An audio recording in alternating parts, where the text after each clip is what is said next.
Good evening, everyone. Ladies and gentlemen, boys and girls, distinguished guests, and viewers from around the world. A very warm welcome to this exclusive Educational Connect session. I am Divya Mehra, your host for the enlightening evening.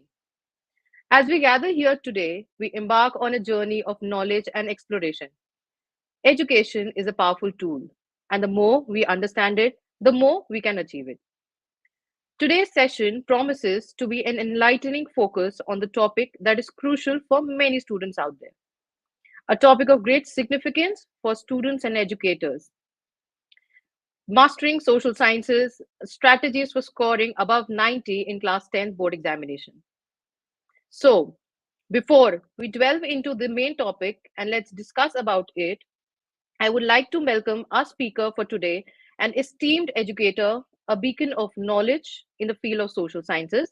She's an educator from Doha, Modern Indian School, Qatar. Please join us in welcoming Ms. Susmita Chakraborty. Thank you, ma'am.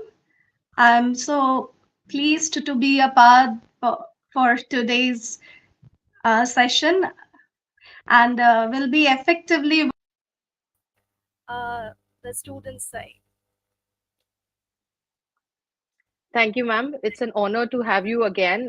Last year, we joined on the session for social sciences, and it was a great response. Students have been really looking forward to hear from you. So, to add on, I would like to add a few lines for ma'am. Ms. Sushmita is not just an educator, she is a guiding force. Ma'am has been, yeah, Ms. Sushmita is not just an educator, she's a guide, a mentor, and today she's here to share the insights that can help the students to excel in their social science exams. So, dear students, buckle up, get ready to take notes, and let's make the session an interactive and enriching experience. So, without further ado, ma'am, the stage is all yours.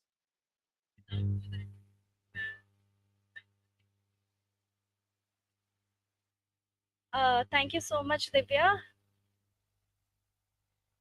So, as you know, today's session is wholly about sharing the tips and tricks how to secure very good percentage in social science. I know many of you may have different opinion regarding your marks, regarding your study about the social science. But yes, it's easy to score. It's very easy to score if you follow certain strategies, certain tips and techniques. So today we'll be talking about the same. But before we proceed, we have something for you. We'll proceed with your emotions about what do you feel about social science. So please quickly share emojis that you feel about social science. Okay, children. So, ma'am has a quick share an emoji session for you in the beginning itself. So, how are you feeling about your social science examination? It is just about to approach. So, come on, chat in the chat box, share an emoji which has been actually reflecting your present status, your present mindset for the social science exam. We are waiting. Come on, quickly.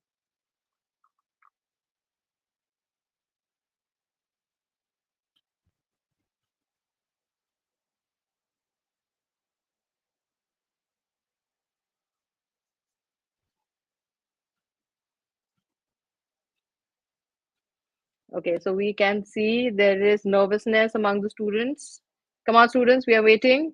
Come on, we would like to hear from you that how are you feeling right now for your exam? Social science is all the more a lot of difficult aspects that children are not being able to comprehend, and that is where the session is dealing today. We're going to guide you through and make it easier for you that how you're supposed to go through the session. So a lot of nervousness is coming over.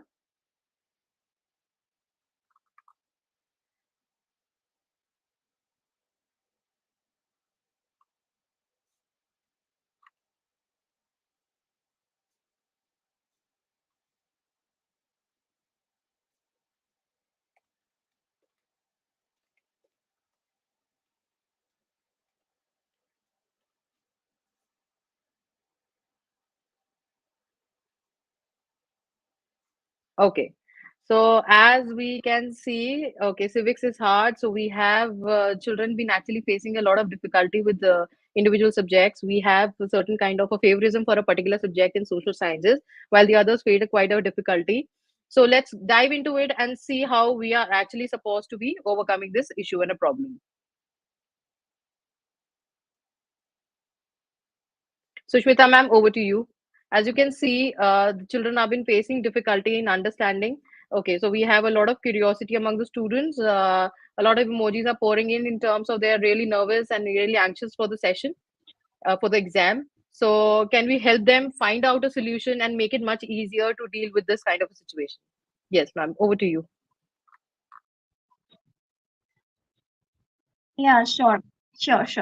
But before we get started, few general instruction that is same for all the subjects that you're going to appear for your board exam. There will be general instruction.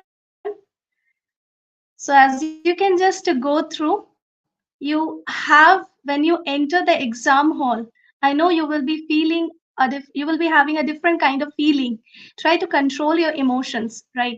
And you have to be very careful about all the instructions that is given by the written. You have to read and write it very, very carefully. 15 minutes 15 minutes of time, which you have, that should be very, very effectively used. You should read the question carefully. You should plan the strategies, how to write certain questions. Like when you have lengthy question, how to write. When you have short question, how to write. You have to plan the strategies. So read the question very carefully again and again. Read it, okay? And then, as you know, the time allotted for writing paper is only 3 hours. So it's always suggested that at least 10 minutes before you must complete your paper, so that you can just again once again revise, go through the paper, right? So paper distributed ist 10:15 a.m., and then you should start writing from 10:30 a.m. till 1:10 p.m. So this time is very, very effective, okay? And your focus should be only on the question paper and writing answer. And of course, no use of whitener. Do avoid using whitener, especially in the front page, because so many instructions are there. So many informations need to be written. So do avoid scribbling, striking out, and maintain neatness in the paper.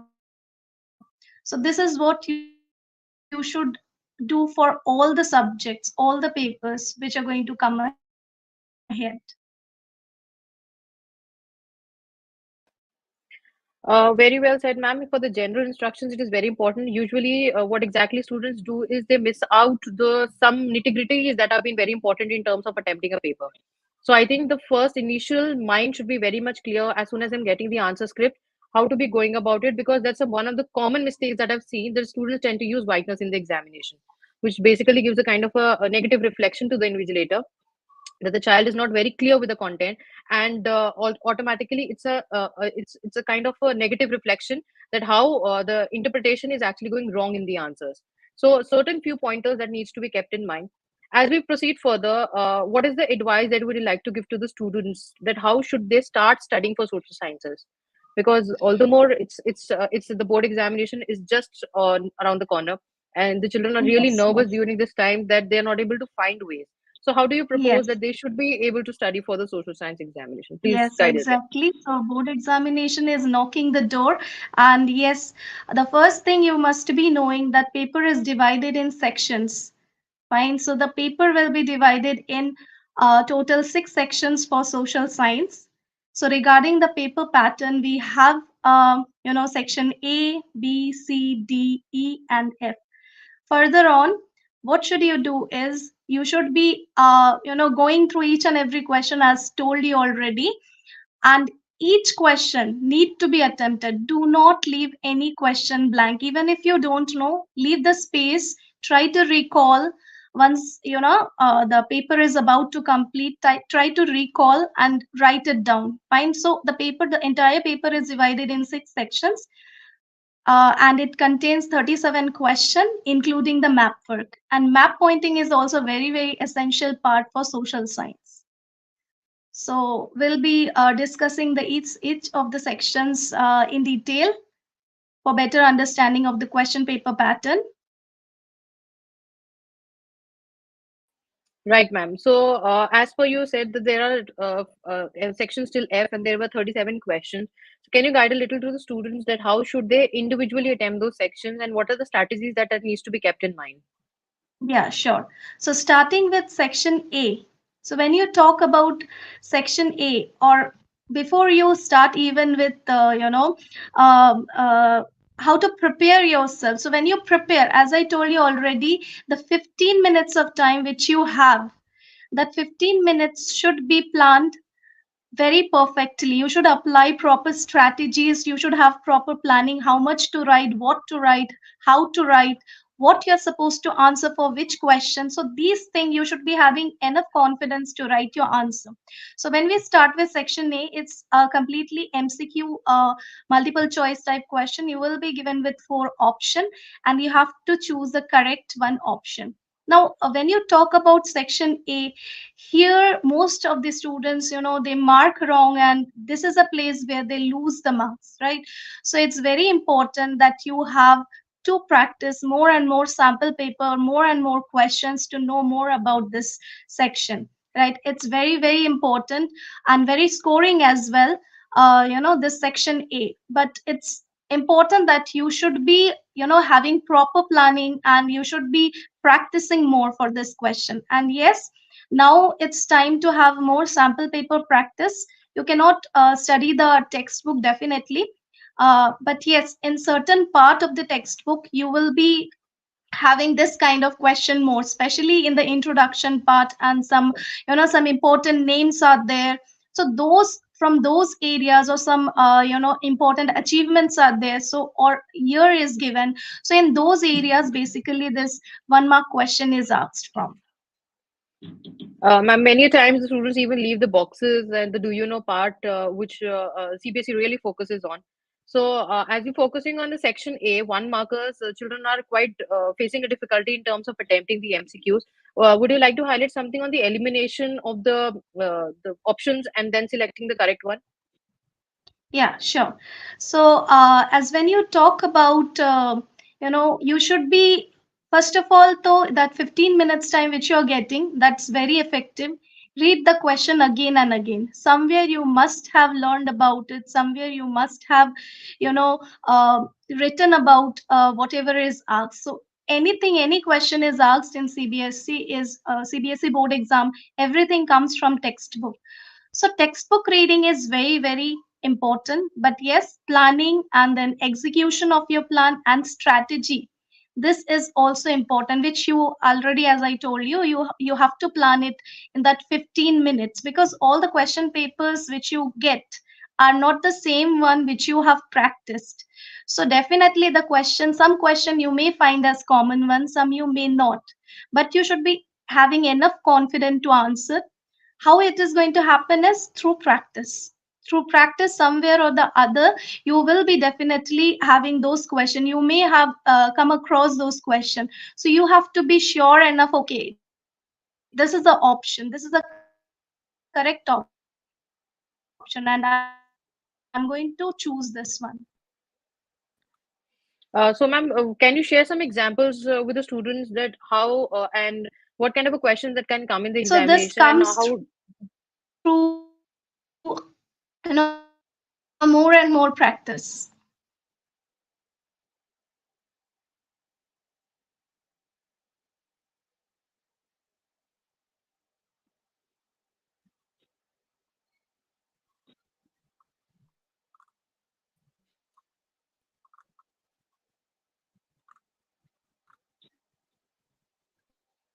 Yeah, sure.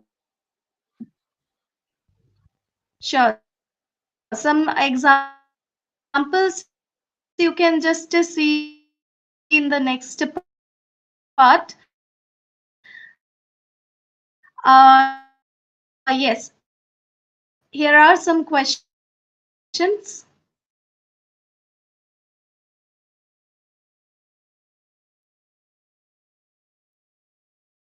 So when you talk about, here we have we have a different set of question, as you can see. So the first question is from social science, geography part.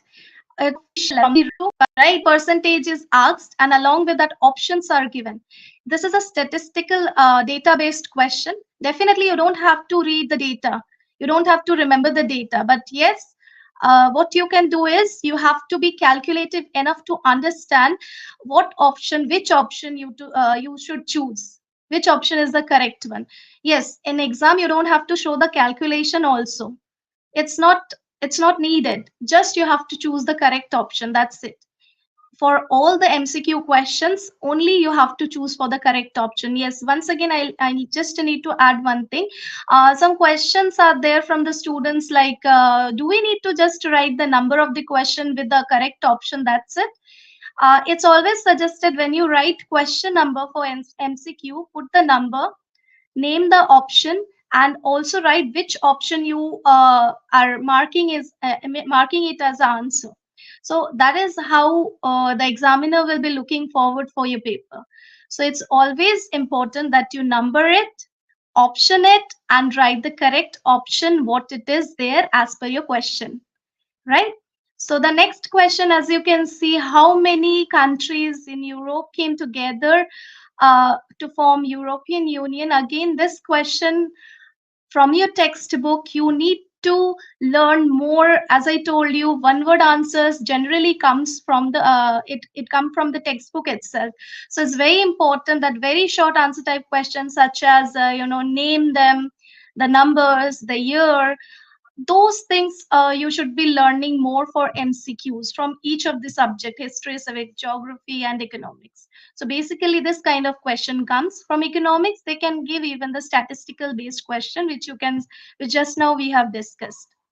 And the next one that we have is, if government provides citizen the right and means to examine. Again, this is a term, so certain terms, certain definition you need to know. Like if the blank is given, which option will fit very appropriate to the question asked, that should be very clear to you. So this is how you're going to choose answers for MCQ, choose option for your answering for your MCQs, right? As I just told you, MCQ is all about one word. It can be year, it can be data, or something related. Fine. So it's very important that you should learn accordingly, the names and all. Over to Ms. Divya. Ma'am, here, as you was mentioning, that the points need to be written along with the options. I have seen multiple times that the children do not find it appropriate to write the complete point. Like they are writing option B, but they are written the answer from the option D. In that situation, the Okay. children are not very clear that they are not going to be getting marks in either of the ways. But they adopt Mhm. this kind of a strategy where they are actually using up multiple answers in one, treating that it might be correct for them. No, this is a wrong practice. I should say that you should be avoiding this in order to reduce your chances. See, examiners, they have around 200 to 50 papers to correct in just 10 days, and then tabulation also need to be done. So in that case, the examiner can only give 5 to 7 minutes time to correct your 80 marks paper, answer paper. So it's very important that you be precise with your answer, to the point to your answer, and do not confuse the examiner. In that Correct. case, there is a chance that you may be losing the marks further, right? So Very true. it's how it works. So you should be writing the correct option with the correct answer only. If you don't know, leave it blank. Try to remember. If in case you can remember it, try to write, or just leave it as it is.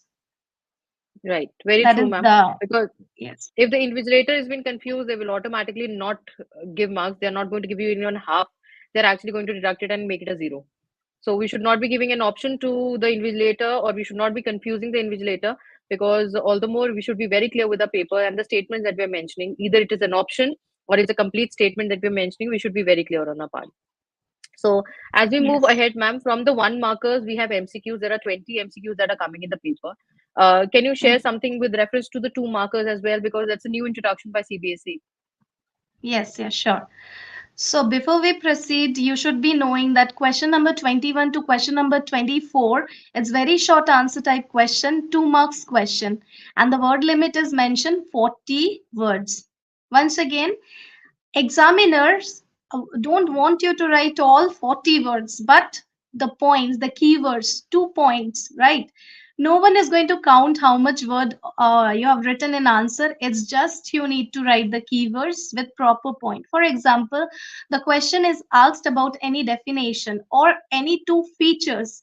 In that case, you have to be very specific about the features. For example, feature of red soil, feature of black soil, any two features, right? So this is a question given. So in question itself is very, they are clear that what you're supposed to write. So unnecessarily writing and wasting of time, it's not required. So always suggested, even if you know the answer very well, try to choose 2 point out of the passage or paragraph that you have learned and write only 2 points with two important keywords. This is how the examiner will make it easy to mark, and you will be awarded with marks, full marks. And do remember to write one extra point always. Why? See, in case if you write 2 point, one goes wrong, so there will be no chance of getting marks in the next level. So it's always preferred, always one extra point you write. So if one first point goes wrong, you will get marks for the second point, and third point is also correct. So in that case, you're not going to lose any marks, right? So it's always preferred that write one extra point. Try to recall, write one extra point, but do not write in paragraph. Even if you have learned very well, you know the answer very well, try to write it in points with two important words, two important keywords, which makes your answer complete. So, yes.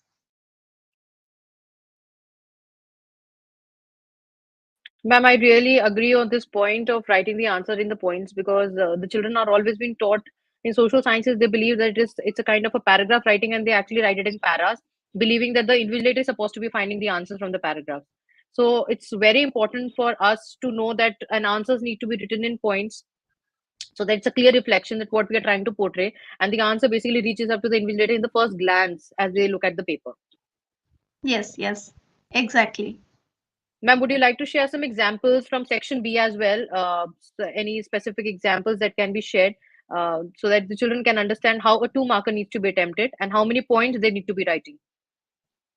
Yeah, sure.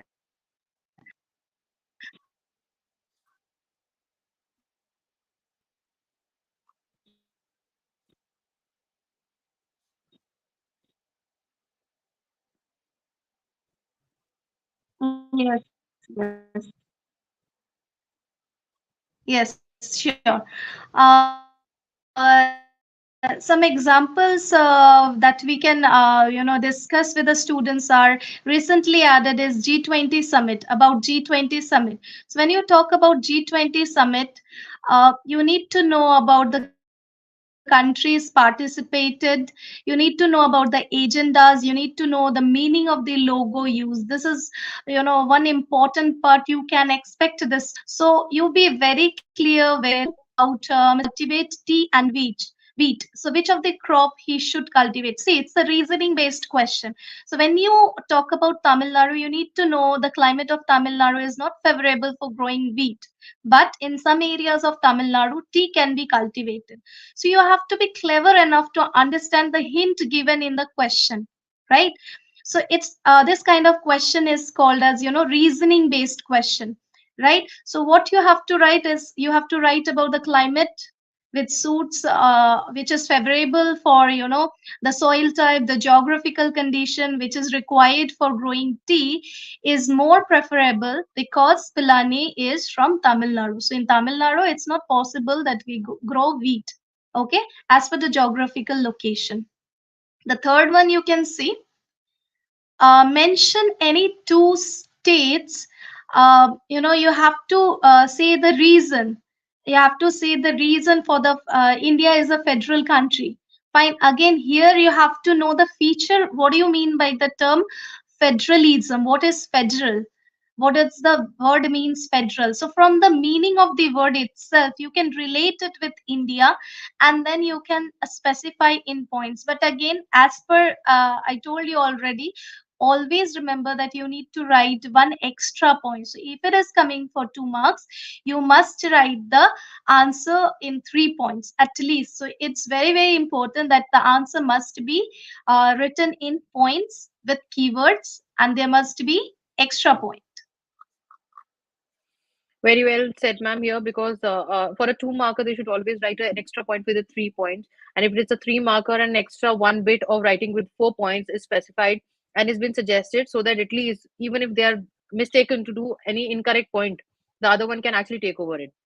And all the more Yeah, in social sciences, the answer look voluminous that you are actually having and knowing the content, and that is reflected in the papers as well. right, ma'am.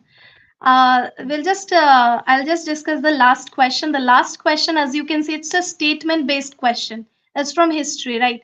So it's a statement-based question. So when you read the question, again, I told you when you're reading that 15 minutes time is going to decide how you are going to write your paper, how much well you're prepared for your exam. That 15-minute is more important than the 3 hours when you're writing the paper, because those 15 minutes you're planning for your strategy, which point, how much.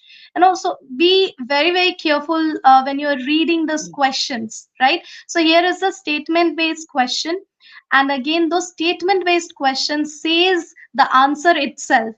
So when you're reading the question, again be very careful, point out the words, what should be important, mark the keywords, and then you just write it down. Okay? And once again, do remember to write one extra point. So this is how you can go ahead with question number 2, and I'm sure you will be very clear enough. Whatever answers you have written is absolutely correct. Ma'am, as we are focusing on one markers, two markers, and you're quite briefly descriptively telling them that how they're supposed to be attempting the answers, there's one such thing that comes to my mind is that there's a specific time period in the exam hall which needs to be really managed well. Students do not kind of focus on these nitty gritties and ultimately kind of lose out a lot of marks in the papers because they tend to get really nervous. So, can you share some tips how basically they're supposed to be in the exam hall, or probably what is the way in which they are supposed to be carrying out their paper? Yeah, sure. So when you're writing the paper, as I told you, 3 hours, you just calculate 2 hours 15 minutes only. Fine, because 10 minutes you're going to keep reserve for your revision purpose. But yes, you should be focusing on few things. Number one, do avoid going to restroom, try to sort it out well in advance before your exams start. It's looking around the class, what others are doing, bothering your friends, these things you just to try to stop, just not at all to do not permit yourself to do it. Okay? So, and it's not a competition going on that I finish my paper, then my friend, or I'm taking more papers and my friend is taking less additional pages. So those competition kind of thing we should not be having during examination, because we more bother more bother more to our friends than we think about ourselves, right? So bother, at least do bother about yourself, your paper, the way you are answering, how you're carrying out your exam, all those things, right? So do avoid going to restroom, looking around, bothering your friends in exam, and don't be hurry, don't be at all hurry, right? You have enough time to complete your paper. And when you have that 15 minutes, that 15 minutes, again I should say it's very important, that 15 minutes you should because that 15 minutes give you the proper planning and that you are executing in the remaining 3 hours, right? Or 2 hours 15 minutes. Fine. So just prepare yourself accordingly and complete your question. Over to Miss Divya. Right, ma'am. Just a small suggestion for the audience. As we have been interacting, it's an active engagement. So you're free to share your questions in the live chat. It will be helping us in navigating through the session, and you will be able to come up with your doubts. Ma'am, especially here for taking up your concerns regarding social science exam and the paper, how you are can make it easier, simplified, and it is actually going to make your work easier when you're going to sit for the examination and feel more confident about it. So the chat is open, so you can please put up your questions so that ma'am can actually cater to those. And as ma'am was just discussing about section A and B, we shall further be having a discussion that how we can attempt three marker questions. Ma'am. Yeah, sure. So the next level of question which is there in section C is from question number 25 to question number 29. It's 3 mark short answer type question. And again, the word limit is mentioned here. See, the word limit is mentioned so that you do not lose extra time in writing one question itself, right? Say, suppose I know this question very well, so I keep on writing pages after pages, right? So to avoid those conditions, those circumstances only, this word limit has been kept. It's not at all the examiners or the teachers want you to write 60 words for each question of 3 marks. It's not at all like that. It's just asks to you to write it in points with proper keywords. So each question which you are attempting in this section must have 3 keywords which should not be similar to each other, 3 different keywords. So some students have a tendency to rewrite the keywords in a different way. Synonyms are used, or very common or similar meaning to point one, which you are writing in point two. In that case, examiner will only consider first point, not the second point, because the second point is almost repetition of first point. So in that case, do avoid repetition of the point, right? And just write one extra point, as I told you in case of section B as well. In 2 marks question, you need to write 3 points. In 4 mark question and 3 marks question, you need to write 4 points, right? So just keep this thing in mind. Do underline the keywords and write it in points. Okay. Ma'am, how important is underlining the keywords? Can you please stress a little on that? Yeah, sure. So when you underline the keywords, right? When you underline the keywords, say suppose I'm writing features of Indian agriculture. So when I write features of Indian agriculture, I need to write, or it's more labor intensive. Mostly, the areas does not have many areas in India does not have more machineries because farmers are very poor, right? So in that case, when you write this statement, you need to underline the keywords such as, labor intensive. So labor intensive become a keyword for this answer, right? So similarly for other question also, when you write it in points, makes the point complete. And again, do avoid repetition of the same point again and again, because it confuses you, it confuses even the examiner. So again, you will be having the chances to lose your marks. I think it is very important to note that the pointers should not be repeated, and especially the question itself. Students have a tendency of repeating the question in the first point itself of the answer, which indirectly is specifically referring that you do not know the Yes, answer. yes. So I think that's really important for us to note that the keywords Yeah. need to be underlined. Yes. Yes.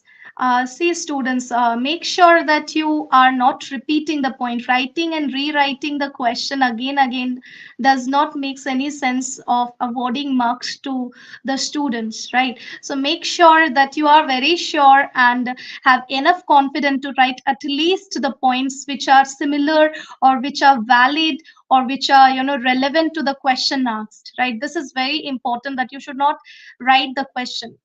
okay, as a part of answer. Writing the question doesn't give any marks.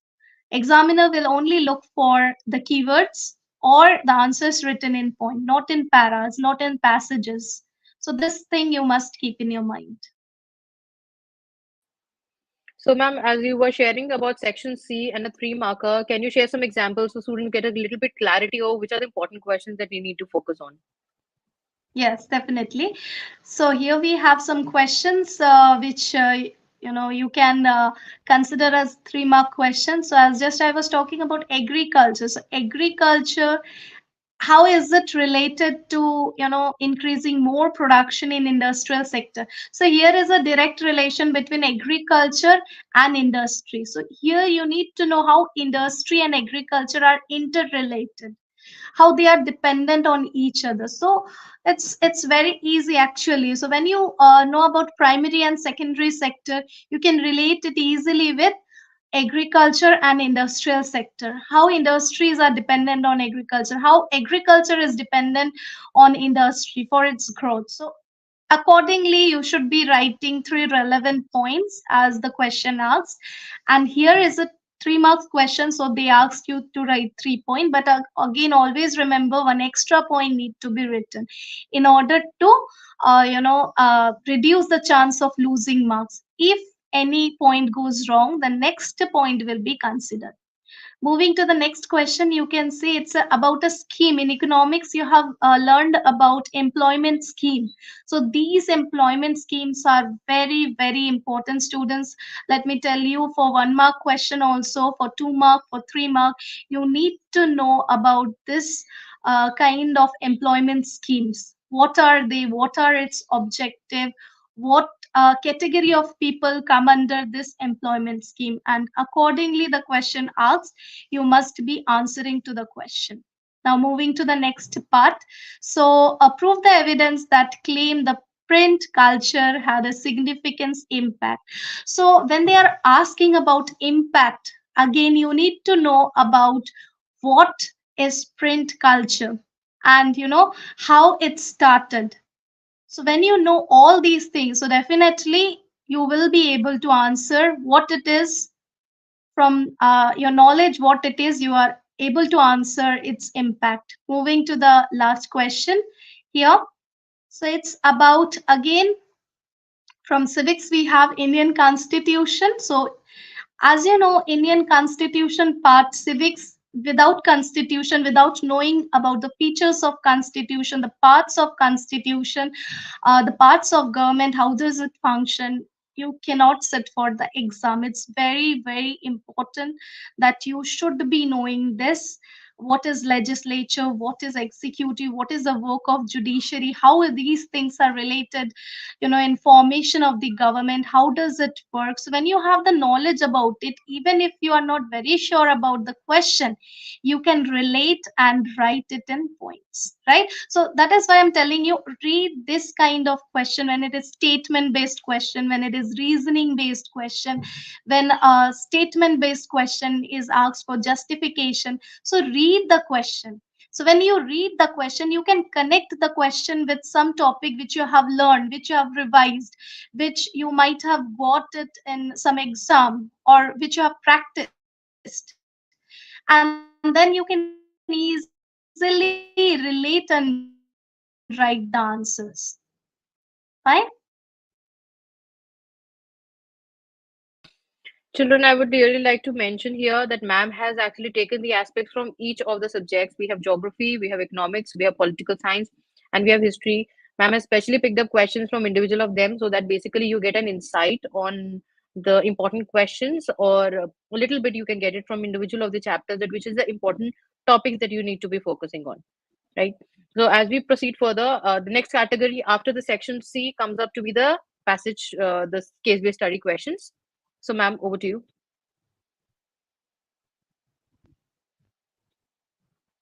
Okay, before that, we have five markers. Yes, the five marker questions. Section D comprises of the five markers.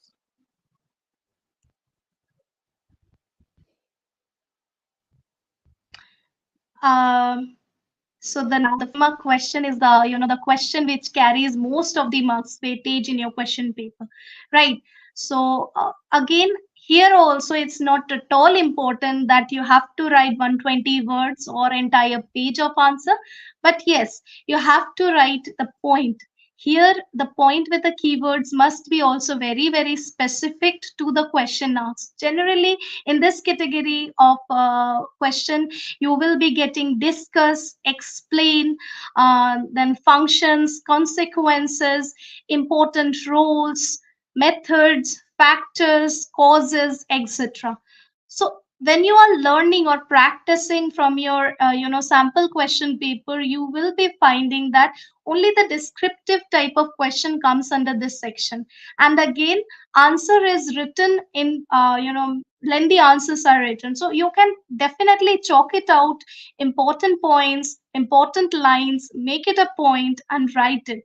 So why I'm telling you to write it in point, it will be easier for you to remember, and this will be a lifelong lesson, right? It's not just for exam, you will be remembering the same concept and carry out forward also, in your upcoming life, right?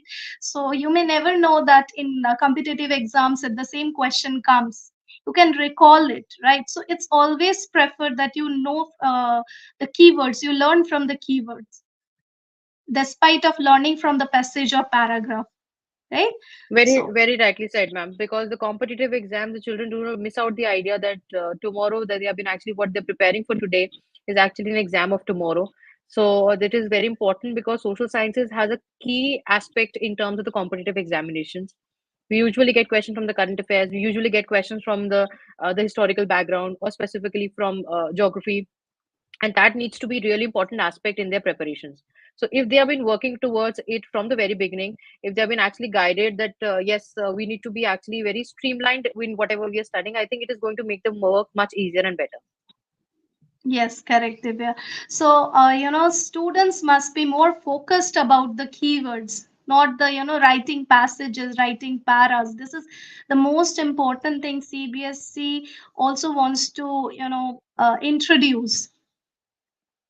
It's a very big misconception, I must say. Students used to think that history or civics or social science means they have to write pages after pages. It's not at all like Correct. that.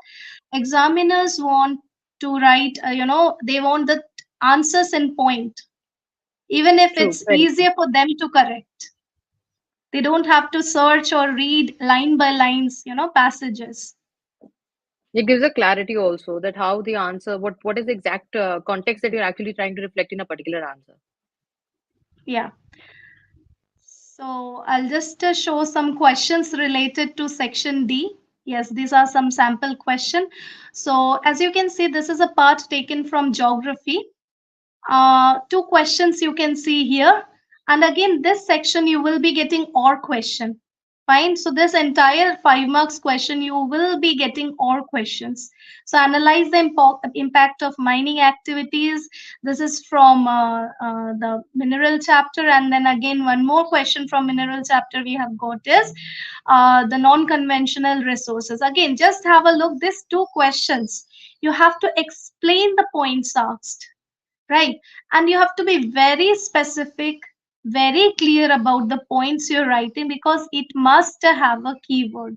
Each and every point here must have a keyword. So if it is 5 marks, definitely you are going to write 6 point in order to have a less chance of marks losing marks, right? So impact of mining, as you can see, you have to be writing about how does it causes effect in the how does it affect the local environment, health of the people, right?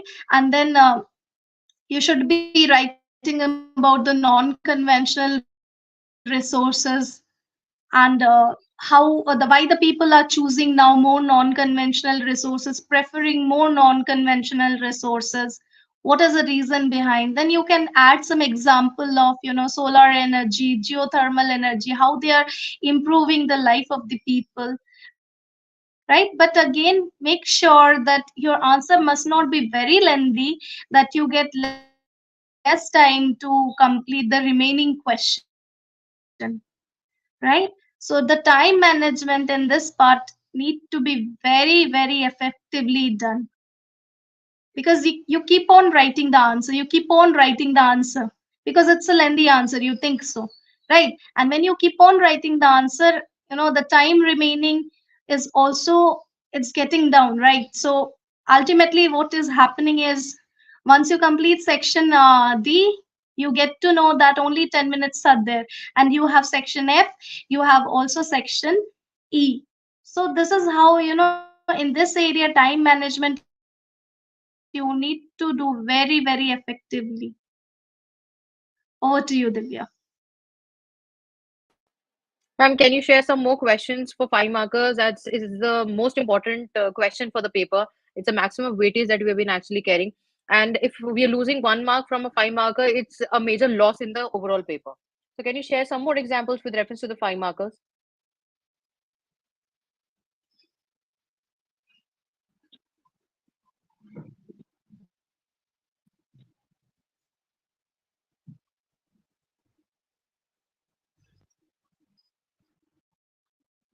Yeah, sure.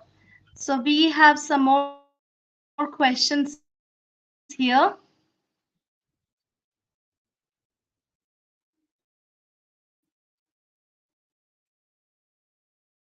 So the question related to multi-party system in a democratic country, and the or question says about the party system. You need to use it very effectively. So in this 15 minutes of time, you need to plan all the strategies, right? That what all points must come from this, for this particular question. What is multi-party system? How much important these parties are? What is national party? What do you mean by regional party? Fine. And then how come the regional party becomes the national party? What all things are needed? So those things need to be analyzed, those things need to be written as a point for this question. Again, do not devote much time in thinking while you're writing the answer. The thinking part need to be done in the 15 minutes time when your exam, before your writing time starts. Okay, so for 5 mark question, proper planning is needed in that 15 minutes. Very, very specific you have to be. Some more questions we have here. The next part, as you can see, it's from history. How would you evaluate Napoleon's administration is more radical and efficient system? And the same again, here we have Congress in Vienna. Fine. So again, writing about Napoleon or Congress in Vienna, you need to know about what it is. What are, its objective, right? What type of things they deal with. So by knowing about it more, you can get the idea how much to write, what to write, how are the key points need to be utilized in points. So this is how we'll be moving ahead with the next part of the question from economics. So here you can see in the first question, statement based question is there. You have to again read the question very, very carefully. Each word will tell you what the answer is supposed to be, what the examiner expects you to write. So a farmer borrowed money from a money lender at a high rate. So you can clearly understand this is a part where the informal sector is working, right? So they're talking mostly about informal sector. And then the next part is written over here is, he was forced to borrow from another landlord to settle his amount. Okay, state the consequences that he may face in this situation. So this is again a reasoning, thinking based question. For writing this answer, you should be having a knowledge of what is informal sector, how does it work, what are the factors affecting informal sector, how informal is different from formal sector, and then you can relate it with the statements written with the consequence written over here. with the situation written over here and write accordingly. Right here you need to actually write about the informal sectors. If you take loan from informal sector, when you are there in debt trap, how you are going to manage the debt trap, how you're going to get rid of the debt trap, those things need to be mentioned through keywords. And the next question, one of my favorite, that is self-help group. It's very, very important question. This is one of the favorite, I should say, for the examiners. Almost all the sample papers, if you just go through either for 3 marks or for 5 marks, definitely you're going to get this question. So you need to know about what are the objective of self-help group, how does it work, who are the members generally, and how they are solving the social issues. So this, if you know this much only, if the question is asked in any ways with example, with some situation, you can easily write it. What I want to say is, for this kind of question you need to have a knowledge about the concept. Okay, so when your concept is clear, you can easily write even if the situation is asked related to that concept. So that is very, very important, right? So we'll move ahead. Over to you, Divya. Right, ma'am. So I think it is very important for the children to focus on the 5 markers because that's the most scoring part of the paper. And losing on to the 5 markers is actually going to disbalance the overall marks percentage that they're scoring. And if you're aiming for above 90, you need to be really focusing that the 5 markers have been well presented with underlined keywords, with voluminous answers, and of course, writing an extra point to overcome the problems of writing 5 pointers. So, as we Yes. proceed further, ma'am, there are certain questions that have been pouring in. So, as we further proceed on to the next lot of question, the section in the paper, let's answer a few questions. The children have been coming up. So, one of the question has been coming up is, ma'am, please give some tips on how to cover big chapters in small amount of time. Okay, it's a very good question, I should say. Yes.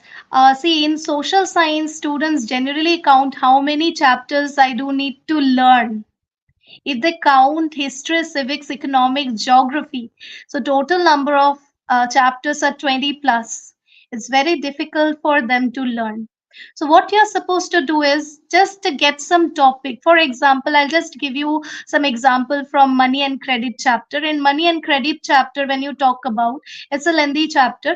So when you talk about, first of all, you need to know about barter system. What is barter system? Because after this barter system, only this money and exchange has come up.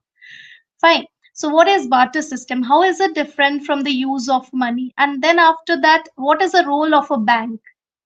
Then what does bank do in case of dealing with the people, right? Giving them loans and how they are earning the profit. And then for 1 mark, you can get the question related to Reserve Bank, who issues the currency note. And then further on, if you talk about in this chapter, you should be knowing about what are the terms of credit. What do you mean by collateral?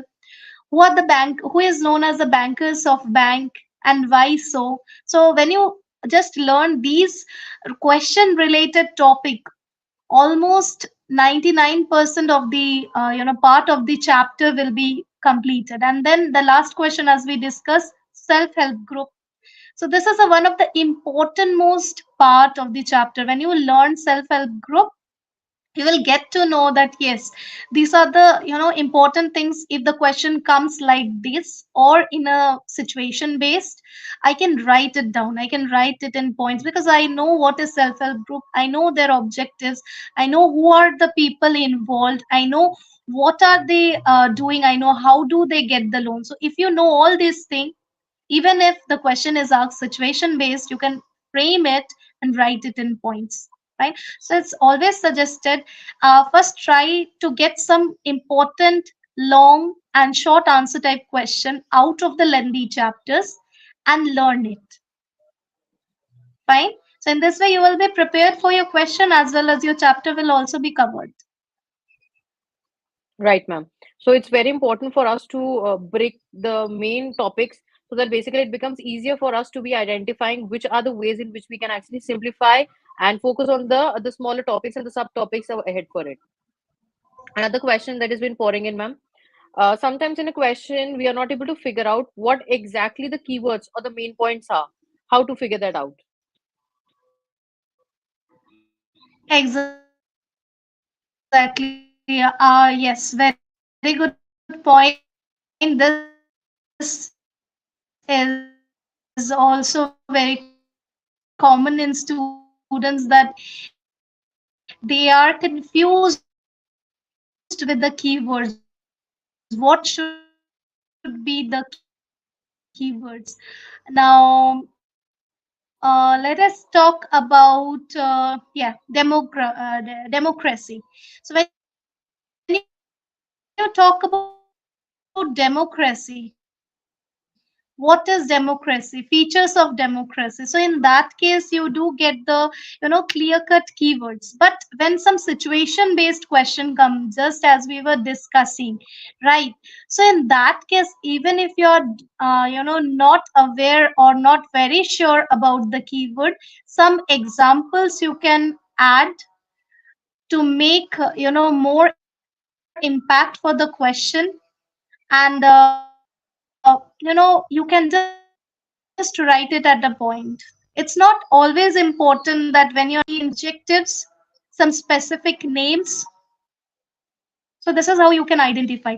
In case if it is very difficult to identify keyword, what can you do is you can relate it with the content that you have learned or the example that you have learned, and then you can write some examples if you're Right. not getting the keywords for lengthy answers, especially for 5 marks.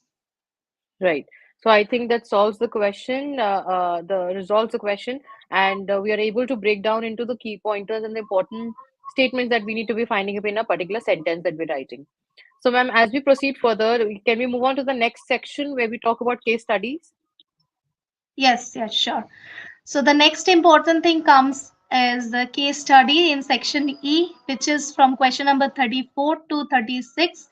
And here you will be getting 4 mark question. 4 mark question doesn't, they do not ask you directly. It's having subdivision. It can be 2 plus 2 plus 1 or 1 plus 1 plus. It's generally 4 mark question. It can be 1 plus 1 plus 2, or accordingly it can be divided, right? So the answer generally you will find it in the passage itself.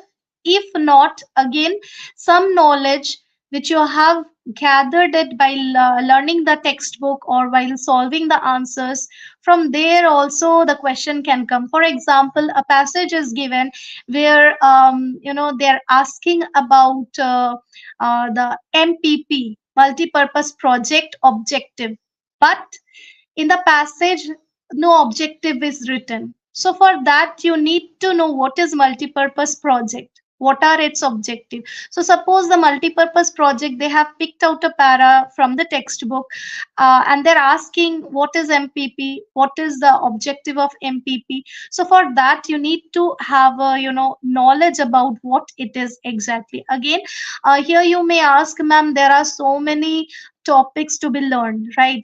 Then how should I know this? So basically, this section E, or this case study based question, it depends on how much you solve. So it's always suggested solve more and more sample paper question, then you will get a very clear idea of what type of questions are asked and how to write the answer, how much to write the answer. So it's always suggested for section E, prefer solving the question paper more and more, right? So this is how you can do it. And if you have time to read the textbook, I know now this is not the correct time to start with the beginning, but yes, with some topic, just now as I told you, multi-purpose river project, or something about multi-party system, or something about credit and loan system, so those things are very very important, which you need to know. If you don't know, do learn from the textbook and practice more. Practicing more sample paper, set timer, see how much time does you take to complete each section. This will give you very very clear idea about what questions are expected and how they're going to come. Right. So, ma'am, the case-based study questions are the further bifurcation. I think it has made it quite easier for the students. Somewhat they're able to relate with the paragraph, and the other questions they're able to frame it in their own words as well. So it's a combination of both of them. Yeah, So right, it's ma'am. a other bifurcation of one and a two marker question. It can be a combination of 1 or 2 marks, or it can be a combination of individual 1 markers. So that is another way of writing up the answer. Again, it has to be framed up into sentences and written as a whole, not in just of keywords, just the way we are writing MCQ. So both of them are quite different from each other.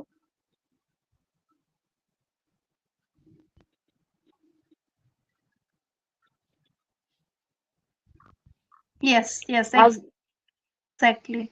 as we proceed further, ma'am, I just wanted to share there was a poll which it was being shared on Educational Connect. It said that how do you feel about social science examination?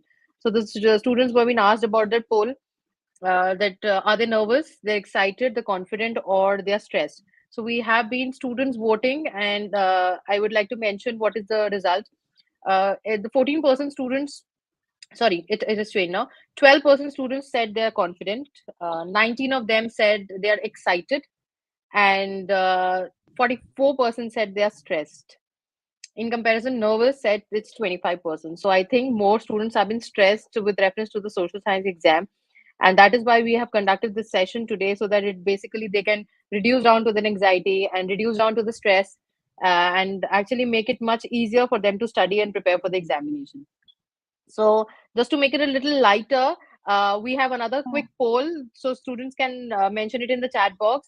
So which is your favorite social science subject? Is it history? Is it geography? Is it political science? Is it economics? Which one do you feel is the favorite one for you?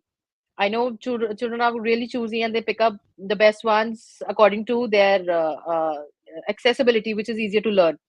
So they actually develop their choices according to their own social science favoritism. Ma'am, how do you look at this, where the students divide themselves on the basis of being the favorite subject? Actually, the students will be looking for a number of chapters. I think At so. How Very much true, they ma'am. have to learn. Rather, they'll be writing about interest in grit, and they're more bothered about how much lengthy the chapters are, how much they have to learn. So, anyway, still some students may go with their interest, but mostly majority will go with the content of the chapter or the syllabus. Right. So students, you can put up in the chat box which is your favorite social science subject that you enjoy the most. So we can arrange another session with a specific subject orientation as well. So it will be easier for you to be actually deviating your focus and been helping you to grow further in that respective subject.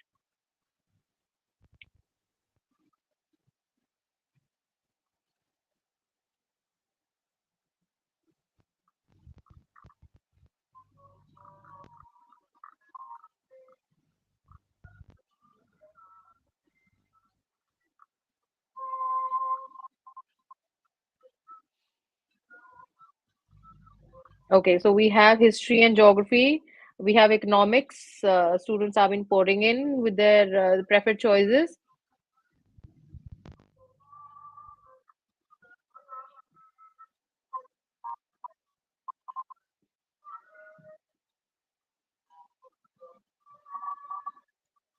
Right. So students, you can pour in your favorite options, and by the end of the session, we can actually share you the poll results as well. So which is your favorite or specific subject that you actually have been inclined to? Without further ado, let's continue with the pattern, the paper pattern that we were discussing. So, ma'am, by now we have already discussed the section A, B, C, D, and we have focused till the 5 marker questions and the E1, that is a case study as well. Now comes a very important aspect where the children really lose marks, and that's the map work. So in social science, map practice and map pointing is very important, Yeah, and maximum exactly. marks have been lost with reference to that. So how do you channelize, or how do you direct the students? How can they actually make the map pointing easier or prepare for the exam?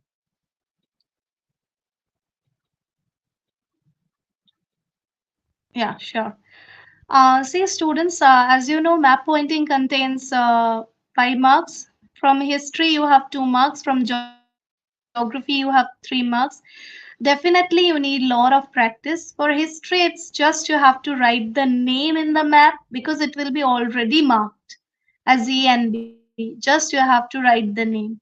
But when you talk about geography, you have to mark it, you have to write the name.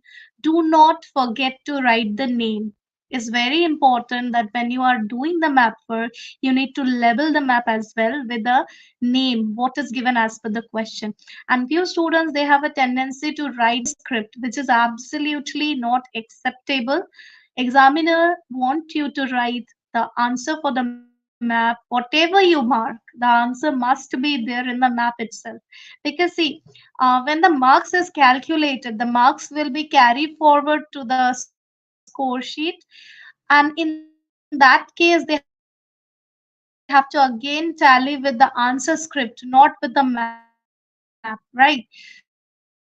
So, or when it is map, they should be looking for answers in map itself. So in that case, you should be sure enough that yes, I have marked the answer in map. So definitely I'm going to score marks if it is correct. If not, it will be 0. That is for sure. But you have to be very, very specific. Fine. So always make sure that you write the proper answer and answer it in the map itself, not anywhere else. Okay? And you must be knowing the states and the state capital. That is also very important part. Knowing up the state about the state and state capital, because see, in geography, when you talk about there is a statement form. For example, mark the state with the highest production of wheat. So you should be knowing which state does produce the highest wheat, or the state produces, rice. So it's very important that you should know the location of states and their capital. Okay, that is very, very important part, that state and the capital must be known very well to you. Because for geography, this is what the examiners will look for the map work. Fine. So you have to practice. You will get the idea of which type of questions are going to come. Fine.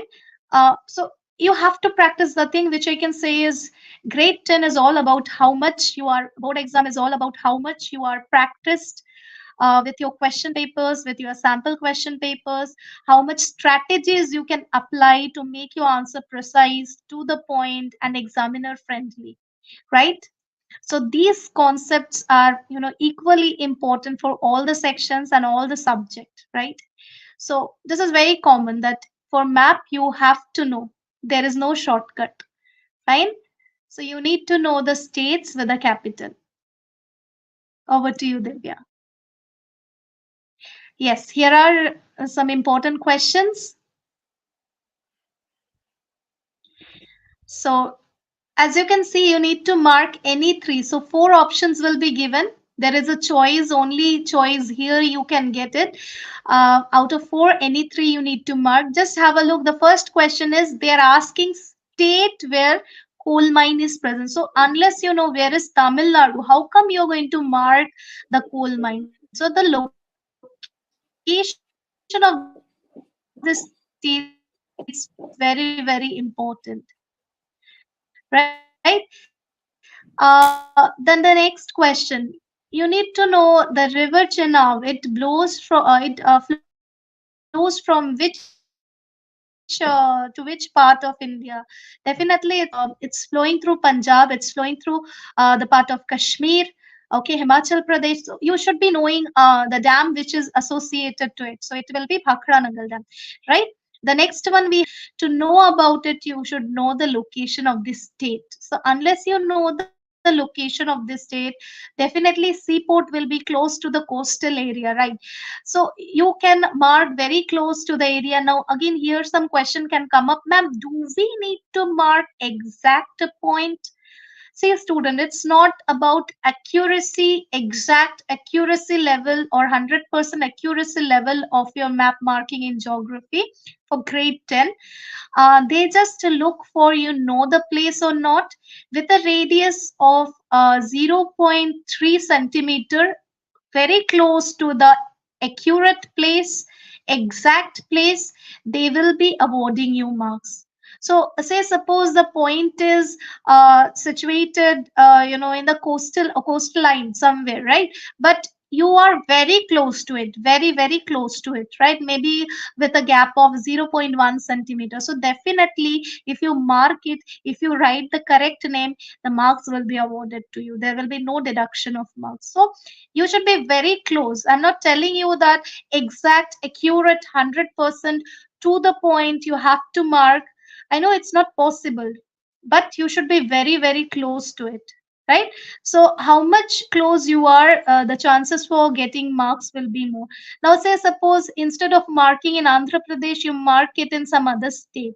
So definitely there is no chance for getting marks. Even if you write the correct name of that seaport, but you have marked it in Karnataka, but you have marked it in Kerala instead of marking it in Andhra Pradesh. So definitely you're not going to get any marks. Right? So for this reason, it's very important that you should know the location of this state. Okay, and then the last question is direct question. Noida Software Technology Park in Uttar Pradesh. Again, when you talk about this, is it like you have to be very close? Yes, you have to be very close, but exact, accurate, 100% accuracy of the dot.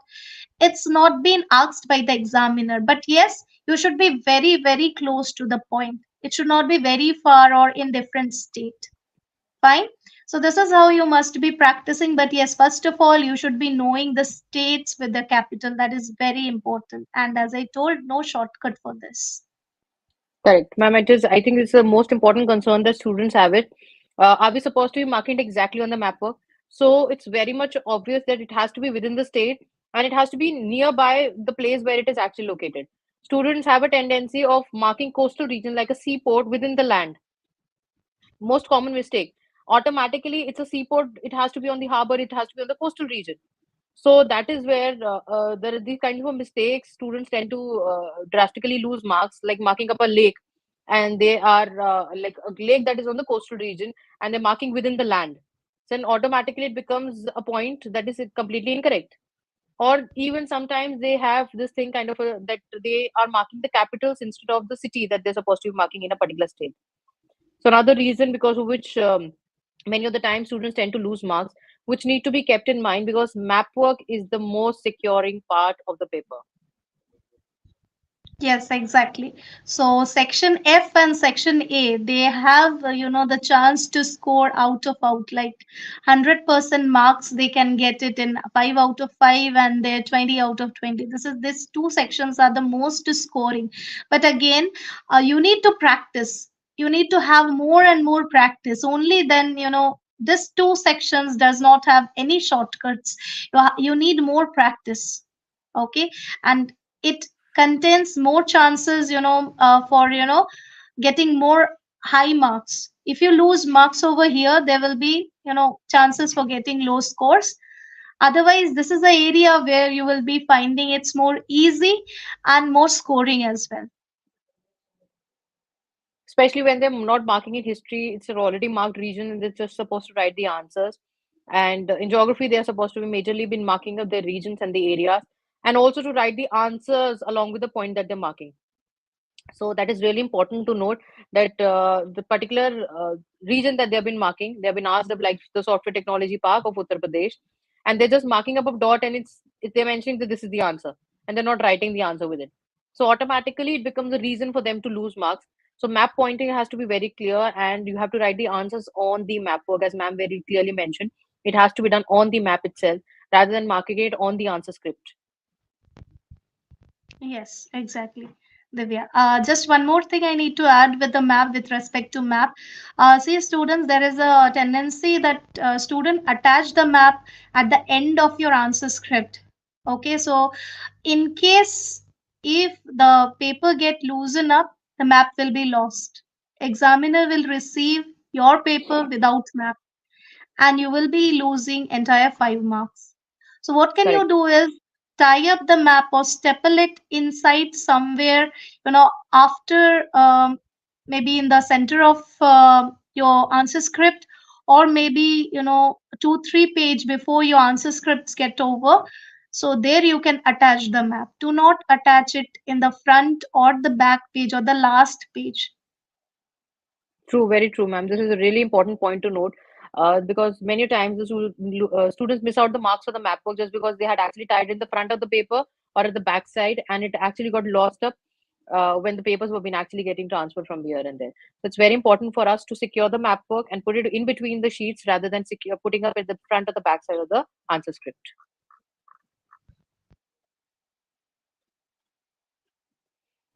Ma'am, we have already discussed all the sections of the question paper, beginning with the MCQ questions in the section A till the map work that we have been actually talking about. The students really need to be attempting it in the sequence that they have been actually doing.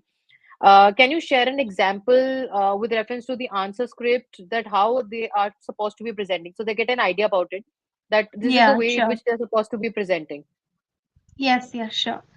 So as you can see on your screen, I'll be sharing some example of answer script. Yes. So as you can see, the numbers are written very, very clearly. Just have a look. Each question we can understand. This is question number one. The next is question number two. Then we have question number three. Just have a look. You will be finding the gap between the one question is getting answer for the question is getting over. Then there is a gap, and then again the next question start, and then again another question start, just to see the sequence, right? And no scribbling, no striking off, no use of whitener, as I told you in the beginning of session today itself. So do avoid all those kind of practice. Try and do again and again. Then definitely if you have that habit of using whitener, that will go that will not be accepted, right? And then for section A, I told you, you need to mention the option. You need to write what is there in the option. That is also very, very important. With numbers, you need to also mention what is there in the option. Fine. So that the examiner will get a clear idea. Yes, you are not confused with the option. You are very sure with the option, right? So this is how you will get the maximum chance to get marks. See, here also one question, one part of the question is wrong. You will get the maximum chance to get marks. See, here also one part of the question is wrong. But yes, you should be writing the answers to the point. Fine. And yes, you can see here also one answer is striked off, and then the next answer is written, but the striking also, it should be very neatly done, right? So the numbering, the writing of the options with the correct answer should be there. With the next part of this question answer paper, you will see that the next page you will see that the answers are written in points, right? As we already discussed, answers should be written in points. Keywords must be underlined.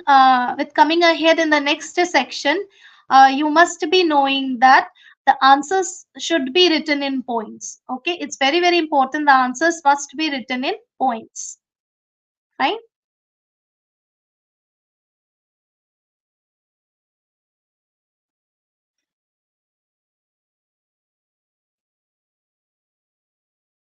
And the writing of extra point is also, very, very important. You must write extra point. Just have a look. Bulleting is there, then points are written, keywords are very clear. Fine. So these things are expected by the examiner. So when they get, only 7 minutes to correct your answer script, you take around 20 pages to complete your answer, 37 answers. Or let us say 36 answers. You take around 20, 25 pages.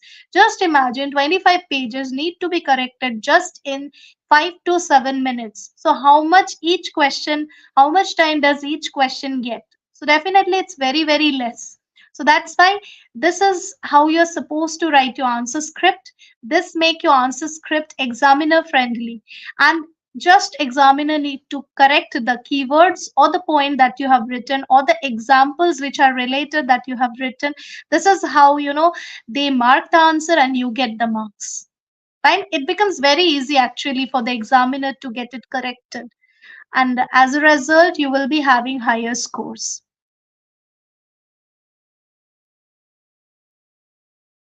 Fine. So here also you can see extra points are written. Writing always extra point is a mandatory. Make it compulsory. Even if you know, uh, 5 mark question, only 5 points. Just to try to make one more point out of it and write one extra point. Because in case 1 point goes wrong, there will be always a chance that you get marks from the next point, right? So it's important that you write it in points, you write down the keywords, you underline the keywords. You can see I got a question that, ma'am, I don't know which is a keyword. You can see here in this question, the child has underlined the entire word, no work, so just underline the entire line if you don't know the keywords, but not the entire passage. That can also be there.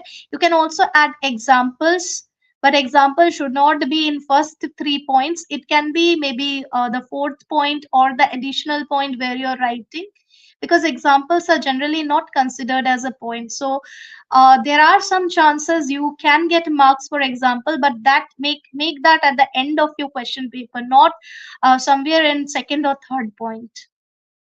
Okay, so we'll move ahead.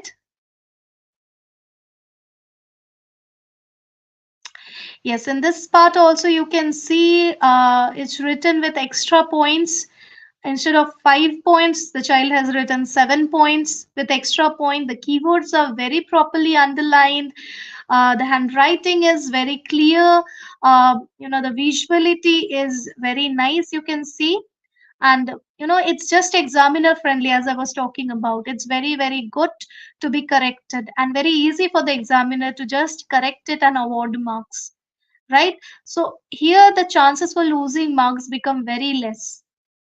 Why so? Because you are writing it in point, keywords are also marked, so everywhere it's like 100% from your side, right? So you will be getting marks for it, absolutely. We'll move ahead with the next part. Here the map work, just have a look, the one which we're talking about. So when you just look over here, the map work, just to say the child has marked Tarapur, but yes, the dot is very much big. It won't be that much big, but in that case also the child got 1 marks. Why? Because he or she has marked it very close to the location asked. It's not absolutely 100% exact or accurate, but yes, she is or he is very close to it. So accordingly, the marks is given. Similarly, for other parts also, you can see you should be, as I told you, you should be knowing the state. See, coffee cultivation when you talk about, so it's basically in the areas of certain areas of Tamil Nadu, it can take certain areas of Kerala, Karnataka. So these are the places where generally coffee cultivation is done. So accordingly, the marks will be given. You need to know the states already, as I told you. Fine. Moving next is Chennai. Just see the location again. It should be very close to the exact, accurate place. It should be very, very close. Fine. And the remaining for history, you will be having the points marked already. You just have to write the name. Okay. So for history, just you need to write the name. Areas will be already marked. Moving ahead. Right, ma'am. I think this sample answer script, because the students see a lot of question papers as a sample, but a sample answer script is very important for the students to analyze themselves and introspect into themselves that how do they write the answers.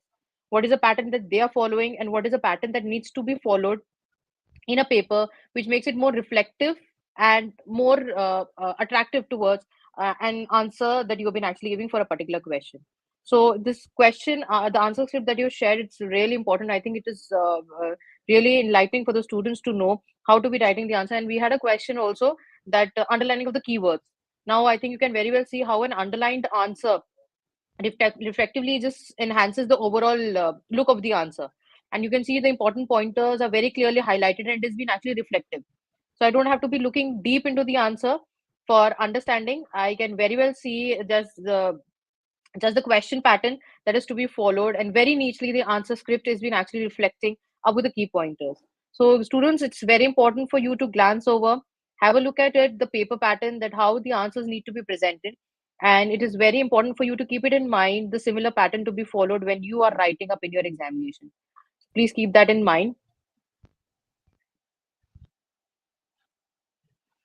One more thing I need to add, ma'am. Students with not so good handwriting, they also have a tendency to Hmm. ask a question like, ma'am, at this stage, how can we improve our handwriting? How can we make it so clear like this? So for them, I should say that it's not possible right now within a month you change your handwriting. What can you do is leave more space between the words, leave more lines between the sentence once it gets completed. So this is how once you practice doing those things while you practice solving the question paper, sample question paper, it will give you proper idea that how you can make your paper look more clean, more neat and clean. Right. So, ma'am, I think you have shared enough good pointers for the students to note. And these small things matter a lot when we've been preparing for a bigger exam. Because what exactly happens is the children forget the aspect of the important pointers that they need to note. And today, I think we have covered a larger aspect. So, something that we can end with, can you share how the students can actually work over their retention power? Because they know that they are supposed to be succeeding with it, getting over with the problem that they're facing with the learning of the voluminous content.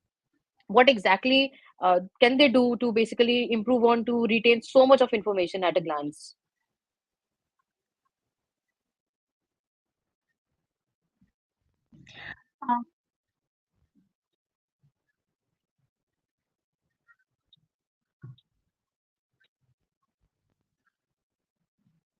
Yeah, sure.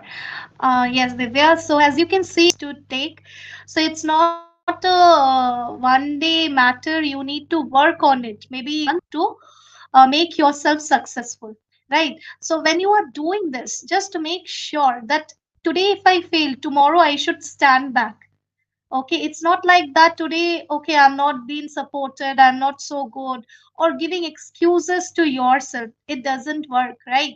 So maybe you haven't started yet, but you should start it today itself, from now, right?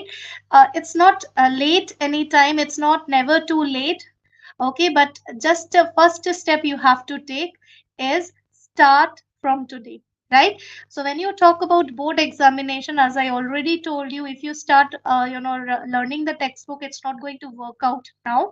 Some important question from the chapters, lengthy chapters especially, you can pick it up and just to go ahead learning those questions, and then you will get the idea about the entire chapter, what it contains of. And similarly, for preparation of your any exam, not only this board exam, for preparation you should be knowing that why am I preparing for this exam, what are my objectives. If I write this exam, then what is the next thing I'm going to get, right? So you should have a objective, you should have a goal.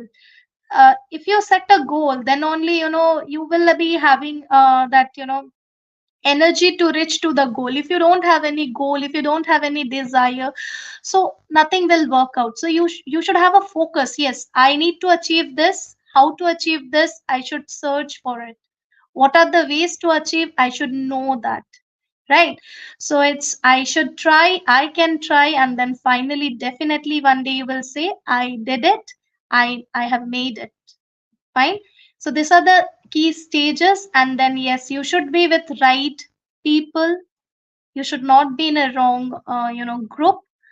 In this age there is so much distractions are there around you, especially in this teenage groups.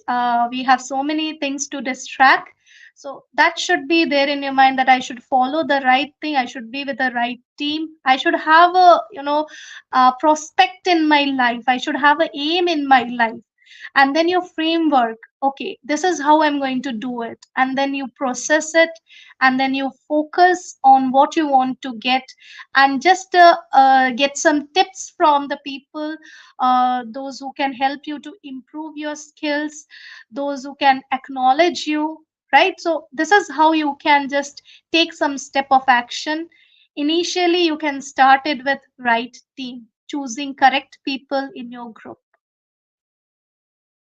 Now we will be having other also socialization uh, concepts in our mind. So yes, I'm not telling you don't get socialized. You should get socialized, but you should know what is right, what is wrong, what can help you to improve, and what can distract you from your aim, from your study, from your family, from your life, right? So those things are very, very important that you should be focusing on always.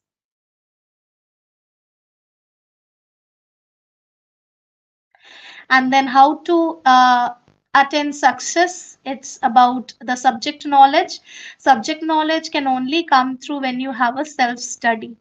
So teachers will teach, educators will educate, but finally you are the one who is supposed to write your exam. Okay, and based on your exam only you will be awarded marks, and you will be given percentage, right?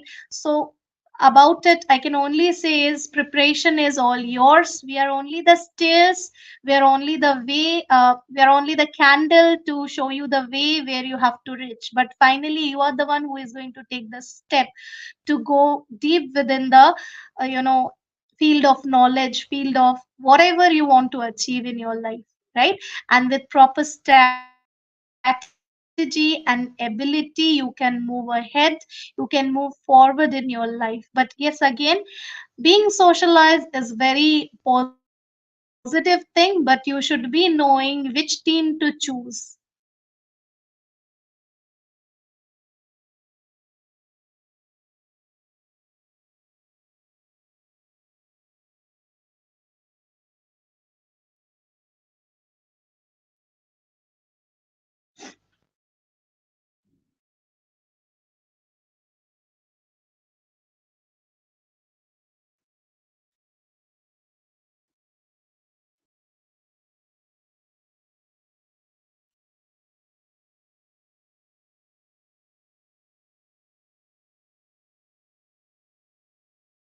Okay, I'm audible now? Yeah.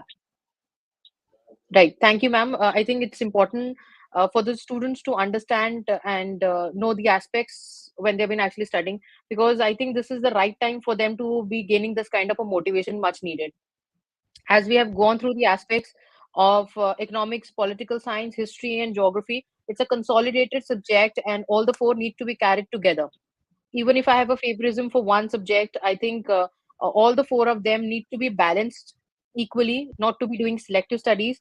And right now, this is the point where the children need to be actually really focused and very clear and direct with the approach that they're supposed to be studying for the examination, because till now they have been quite vague, and they know there is an ample amount of topics and subjects to study, but they're still unclear how to divide it, how to break it, and how to make it easier. So I think really it was motivating and important for students to know. We can keep it open now. It's a question answer session, children, so you can raise up your questions, ask some questions. Ma'am is ready to answer. I know there are a lot of queries among the students.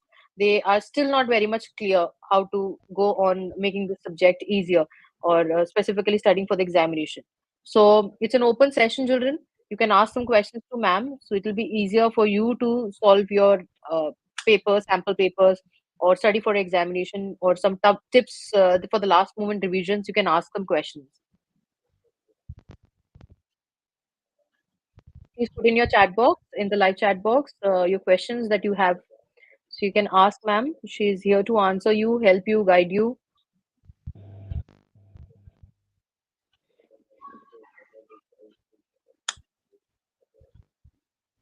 Ma'am, one such question has come up is, how can the students improve on to their memory retention for social science concepts?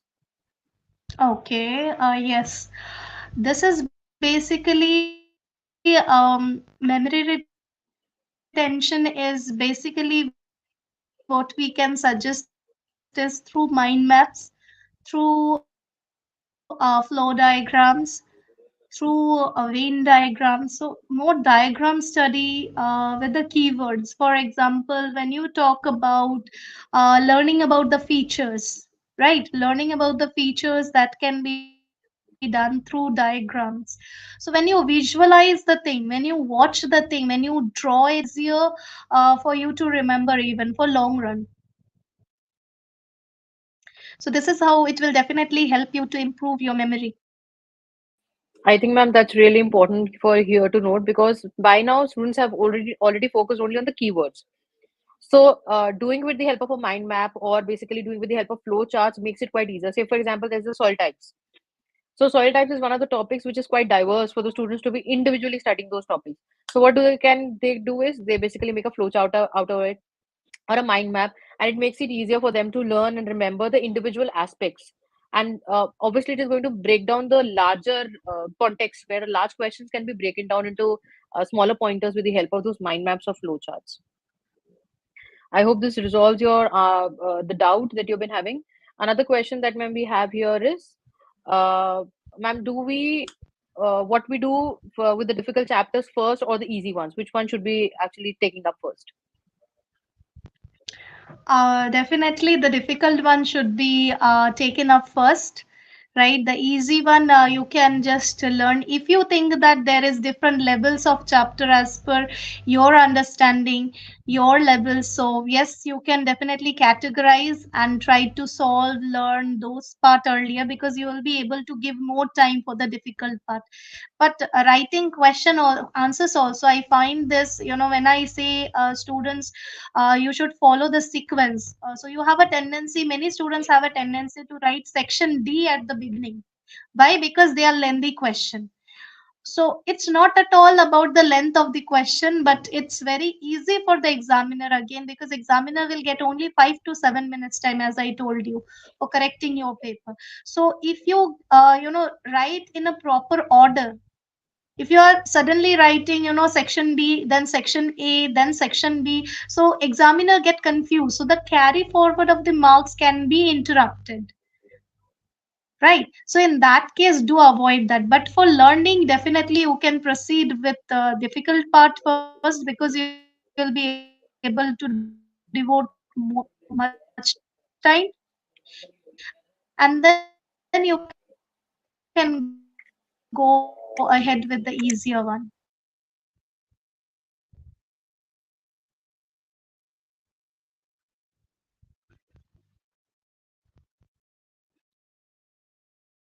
Yes, do we have any other questions?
Right. Fine, So, student, anything to ask? Go yeah, ahead. students, we are open to more questions. And as ma'am really said that we will be focusing on the difficult chapters first because what exactly happens is the urgency to cover up the chapters. We actually start with the easy ones and we leave on to the difficult chapters, and ultimately in the end when we're short of time we leave on to the difficult chapters, which in turn which are being carrying the more marks.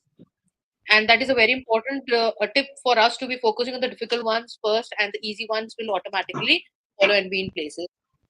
Even if we are leaving in the end, we can all the more make it in short, make it few pointers so that it becomes easy for us to comprehend and understand. Do we Yes, ma'am.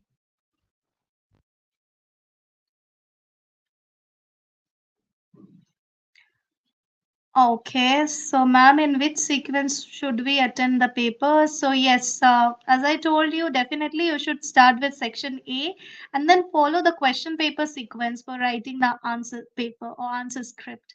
The same sequence, same order should be the appropriate one and examiner friendly. Which examiners, they prefer to correct or they would like to correct, right? So always make section A first, even if you don't know. I know section A doesn't take much time, so many of you have a tendency to do it at the last or in somewhere in between. So just not doing that, start it from the beginning itself, and then accordingly you just to solve your questions. So this is how you can do with your question paper.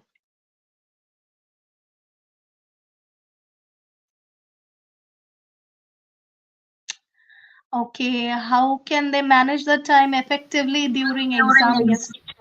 Yes. So this is very, very important regarding, the time management.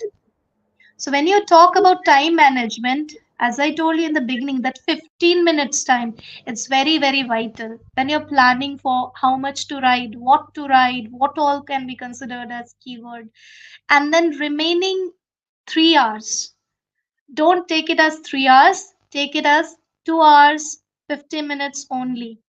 So you should be having only 2 hours 50 minutes time in your hand. Then you have total 6 sections how to do it.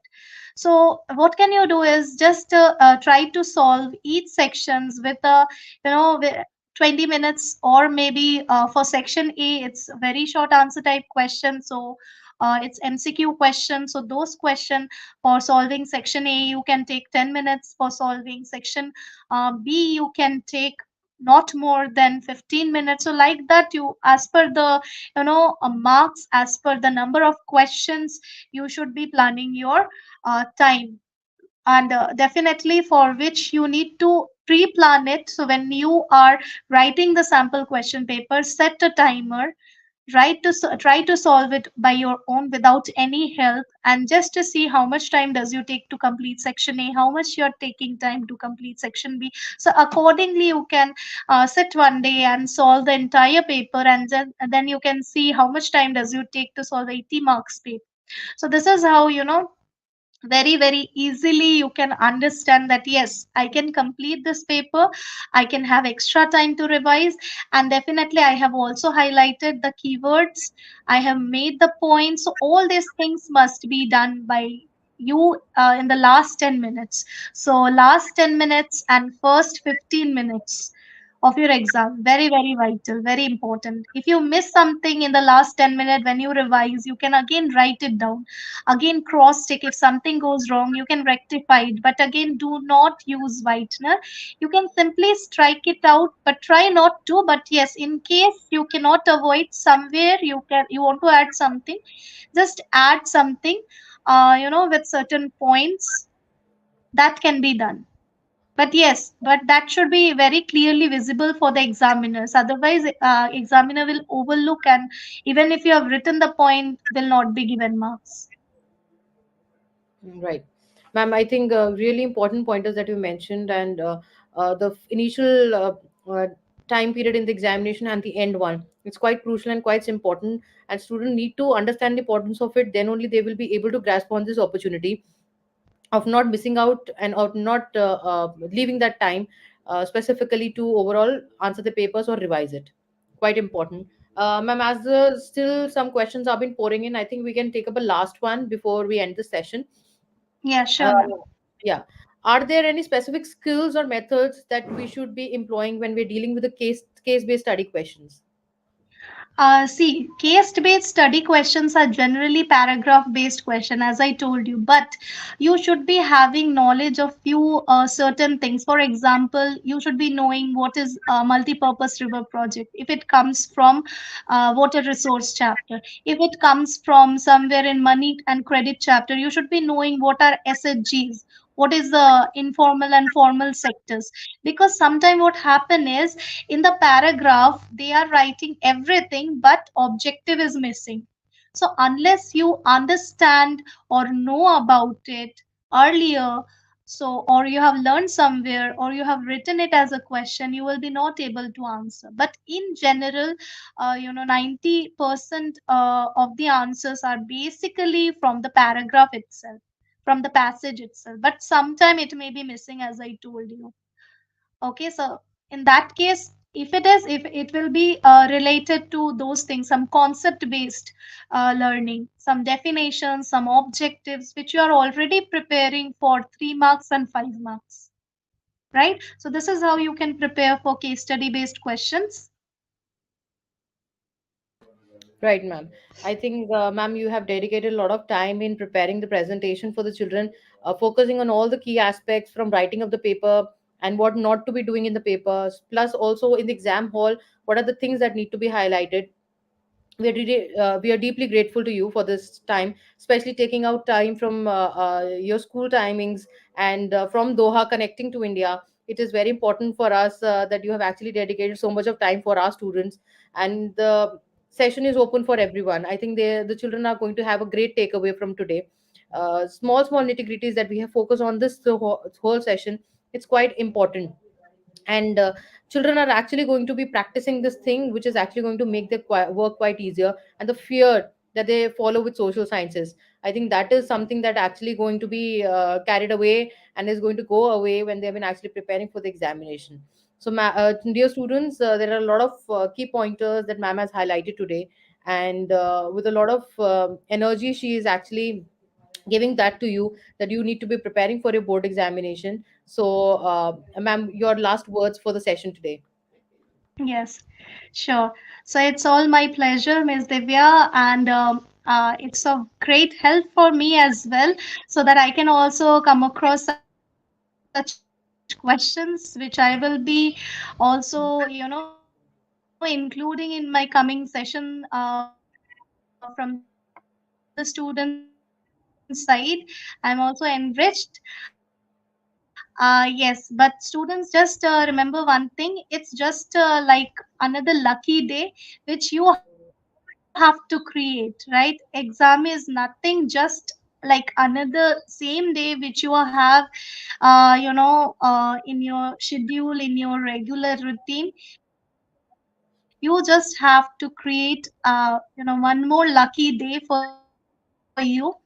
But yes, again, to make your luck favor you, you have to prepare yourself.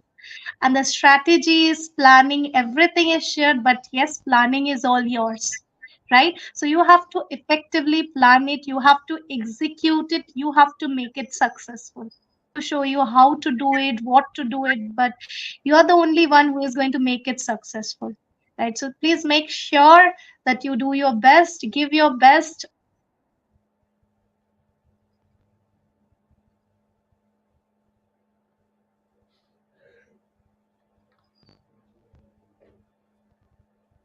Right. So, ma'am, a lot of appreciation is pouring in by the students as they have been watching this session. They are really enriched. So, before we sign off and we close, I would like to conclude this enlightening session, extending my deepest gratitude on behalf of Educational Connect with DM to our esteemed speaker, Ms. Susmita Chakraborty, for sharing her invaluable insights. A very special thank you to our engaged audience for this active participation. Your presence has enriched the discussion as we part ways. Let's carry the knowledge gained forward, fostering continuous learning. You can share your suggestions in the chat box for any further topics that you're interested in, so we can take up the next session on the same. Once again, thank you everyone for joining. It is a great pleasure that you have all being a part of this session and helped us grow. We are really grateful to you, and we'll see you soon again with another exciting session. So, to dear students and all across the globe that have been joining for the session today, ma'am from Doha, Qatar, and from India, we have been signing off and really thankful and grateful for this another exciting and enriching session.